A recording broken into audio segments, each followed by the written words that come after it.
my favorite way of teaching round back and also start introducing some straight back.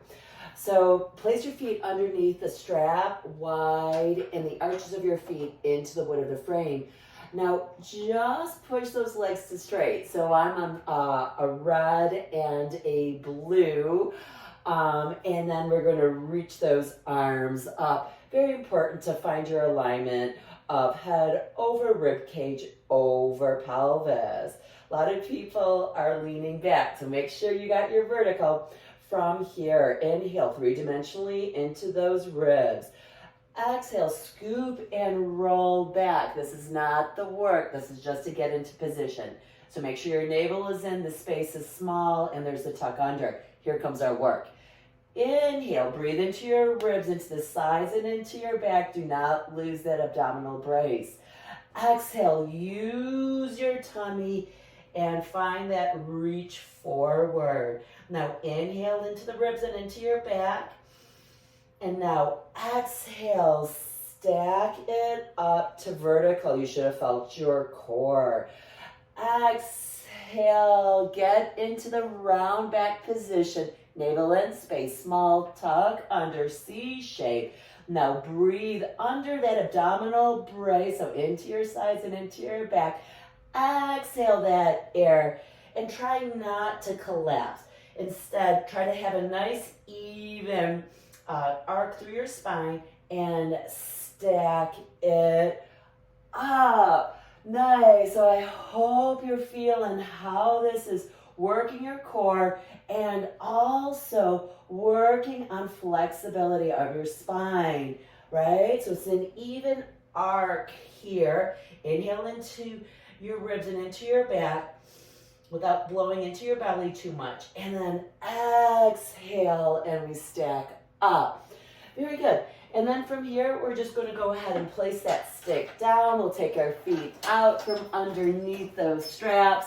And then let's just go ahead and grab on to those loops. So handles, sorry. So what I was going to say, this might be a wee bit too heavy. So if you like to work heavier for your arms, go on to a red spring or a blue spring. So yeah, so here we are. We're just going to do an offering push.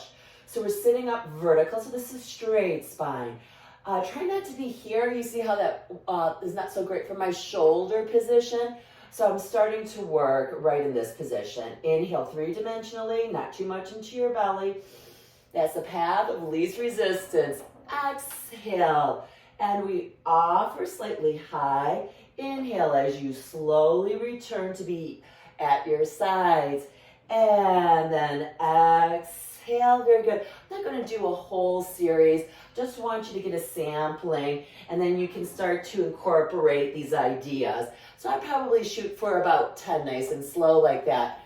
Now it's very important to understand how to hip hinge that straight spine, right? So hip hinge means that I just move from my hips, right? So I see this often, that it's more like this. You see how that's dropping of the head? That's actually rounding of the spine, right?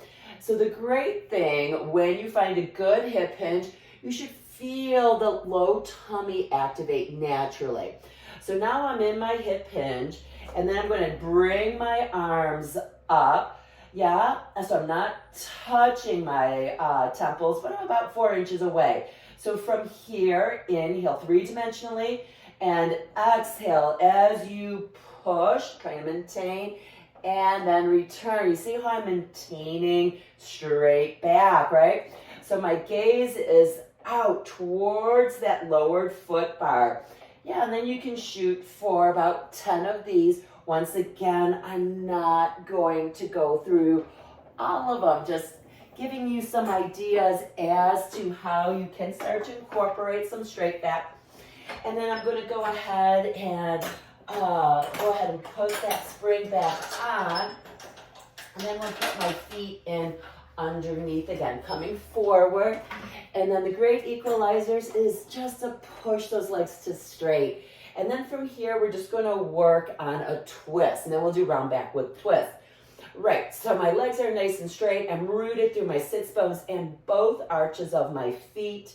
I'm going to inhale three-dimensionally and exhale, I rotate, really focusing on rotating my ribs. So I'm remaining rooted through my sits bones, working on getting tall, right? And not leaning back. You'll lose it if you do that. So root and twist. Once again, the root is at my arches of my feet and my sits bones. So of course you would do the other side. So I generally do 6 to 8 on each side. Usually do one side and then the other, right? And then we're going to go back to what we learned with our round back. So we're inhaling three-dimensionally. Exhale as you scoop and roll back. Remember, this is easy. It's just to get into that position. Nice. And then we inhale. You reach your arms up. You got to get them to your ears. Not here, but here. Now exhale, rotate those ribs. Inhale, center. Exhale, you rotate away. Inhale, center. Exhale, use your core. Find that sense of reaching. Nice arched spine, not collapse in anywhere. Inhale into the sides and into your back with engaged core. Exhale, reach through that stick. That's going to really help you find more core as you come up. Very good. Inhale, breathe three-dimensionally.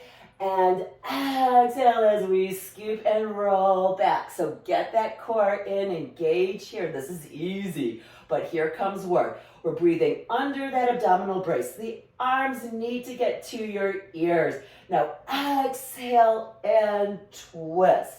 Staying rooted through your feet and your pelvis. Exhale and twist.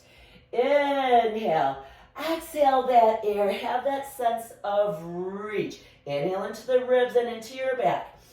Not so much into your belly. That's a big tip. Awesome.